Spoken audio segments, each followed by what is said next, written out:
Money. We all know, or think we know, what money is.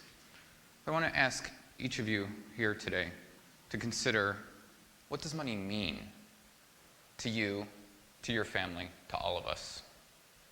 Academically, of course, money is an exchange of value, a store of value. But deep down, intrinsically, don't you think that money means something much more? It used to be that money was simple, local, personal. But that was when the world was more simple, local, personal. Commerce used to be face-to-face. Money used to be tangible. Money served to deepen, tighten, strengthen relationships. Not business relationships. Relationships throughout neighborhoods, towns, society. When commerce became more remote, more international, money took a backstage. Wealth disparities around the globe began to heighten. Immigration exploded as people with less sought better lives for themselves in the lands of more. And money became something that was cold, impersonal, and complex. Today, however, we live in a new mobile reality where information, communication flows seamlessly, effortlessly, at the speed of light around the globe, across borders, across countries, across cultures. Money needs to regain its deeper meaning in this new age. Allow me to tell you a story about an unlikely friend of mine. At his own request, I'm not showing you his face here. His name is Hector. I met him a few years ago. He was working on a construction project on my house. Over the months of that project, I got to know Hector very well. And his story has changed my life. Hector grew up in a small town in the Mexican state of Puebla. The name the locals don't even know how to spell. It's one of these menless towns. There's no jobs, there's no industry.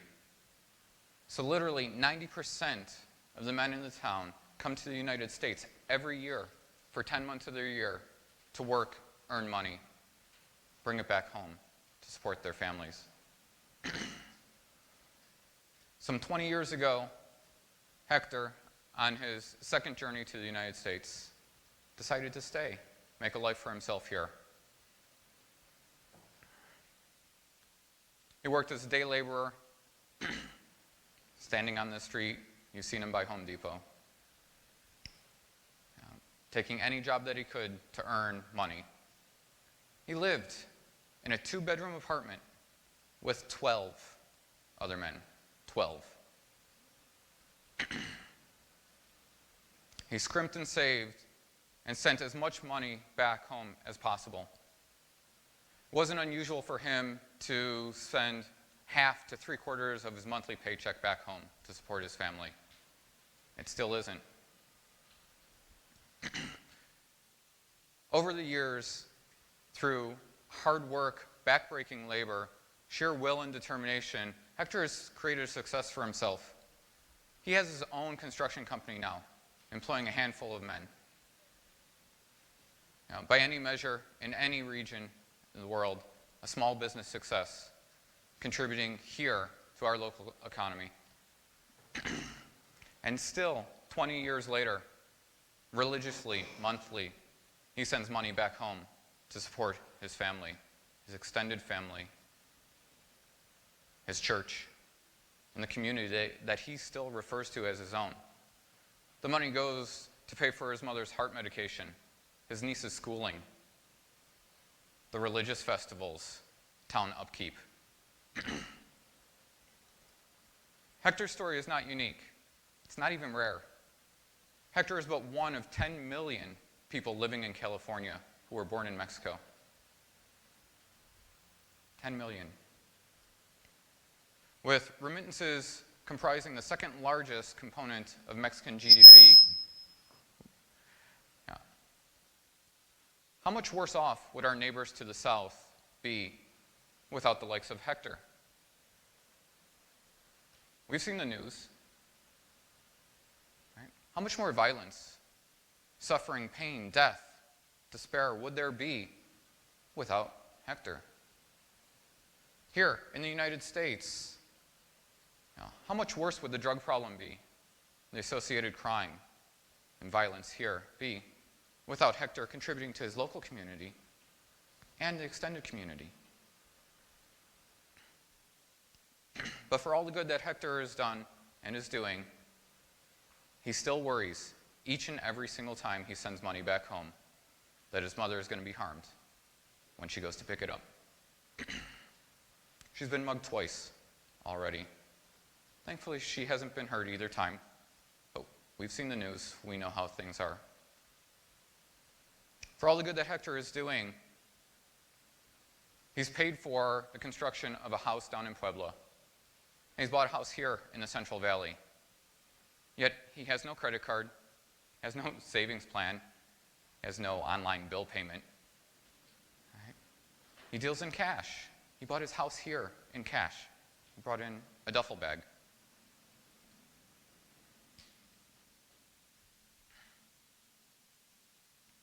For all the good that Hector is doing, he still introduces himself as Jose when he meets someone new, just in case. To